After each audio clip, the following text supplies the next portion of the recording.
Alright guys, so now we're going to do a haircut. This is a separate video. And we're going to do just a nice blunt cut. I get asked all the time why I never do any hair cutting videos. If this is something you guys like and want to see, then let me know down below and I will make more in-depth cutting. But if you're a beginner and you need to get your confidence going, this would be the perfect video to watch to start learning how to cut. I usually prefer to cut dry, but when I'm doing a real big cut or a certain amount that's larger than I would say like an inch or two, I will do it wet. And then we'll, you know, do some texturizing and all that afterwards since she has such thick hair.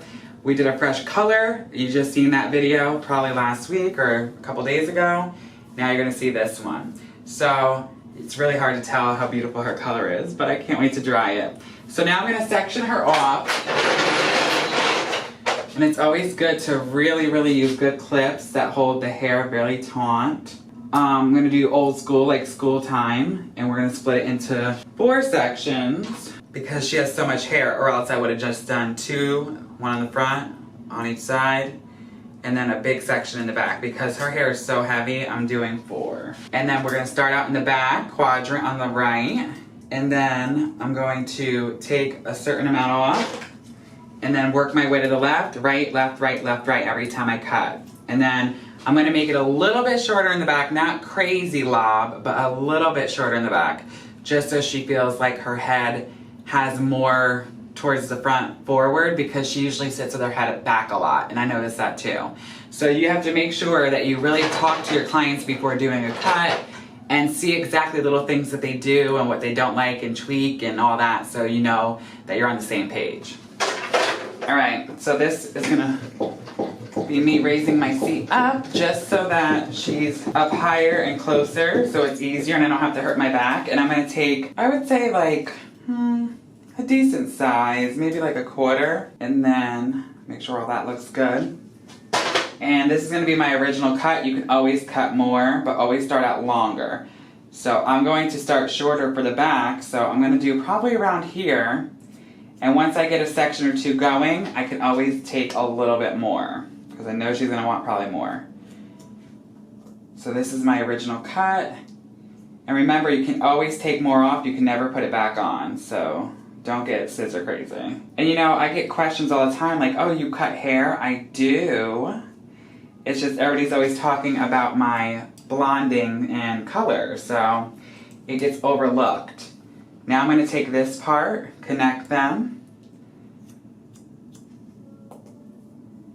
And then as I'm doing this, I'm going to start making it almost like going straight out, but making it a little bit longer, if you will. It's not a lob, but a little longer towards the side so that we can get that gradual effect of a little bit longer towards the front, if that makes sense. See how I'm over-directing it back a little bit like that?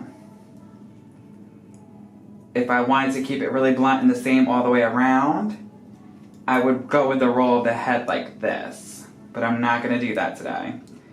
I'm just going to keep going like that. And the key with cutting is making sure you're always checking. Take your time, check a billion times if you need to. Make sure you are happy with what you're doing.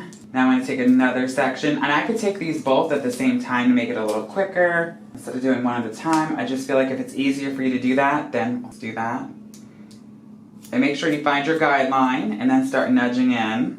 And it's good that we've been taking her blonde, and it's good that she wants to do this big chop because it gets any dead hair off.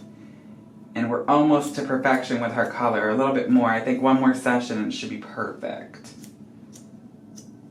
And you see how I'm bringing it out this way, straight.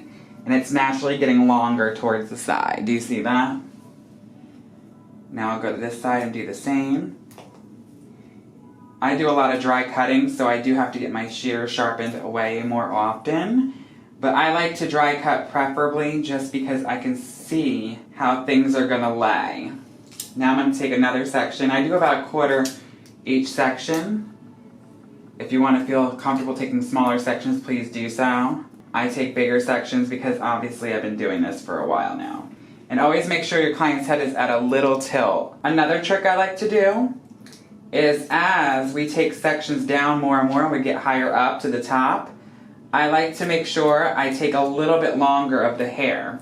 What this does, it prevents getting that little flip underneath that flips up. Not too much, just a little bit. Not where they would notice. Remember, keep it going straight so we get that over directing to make it have more of that lob feel without being too much of a lob. You see me over directing it back. And I'm taking literally not even like, I can't even, it's so small, you wouldn't even notice.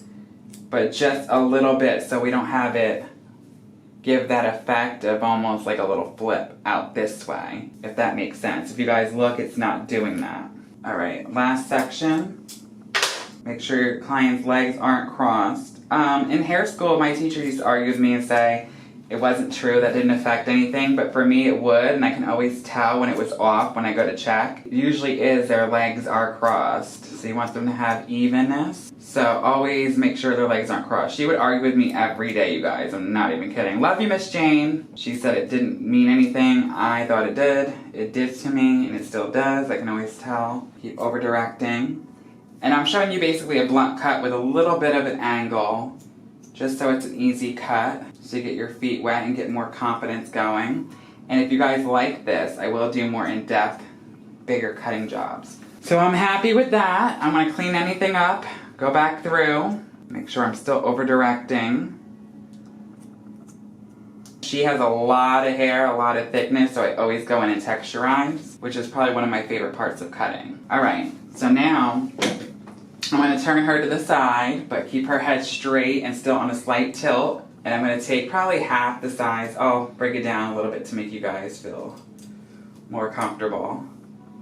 And now I'm going to take it with a little bit of a section, and I'm going to keep it going on that light slight slant.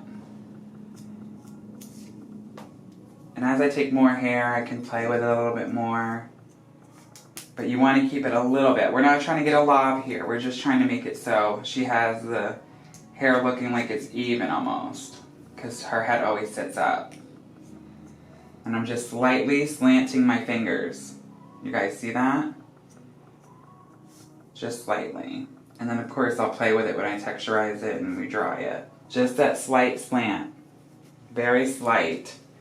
Don't take overbearing size sections, especially if you're trying to be very precise. Take smaller. You can even take sections this thick. I did when I first started, just like a baby light. If that makes you feel more comfortable, by all means. And then I already have my guidelines, so I just follow that down.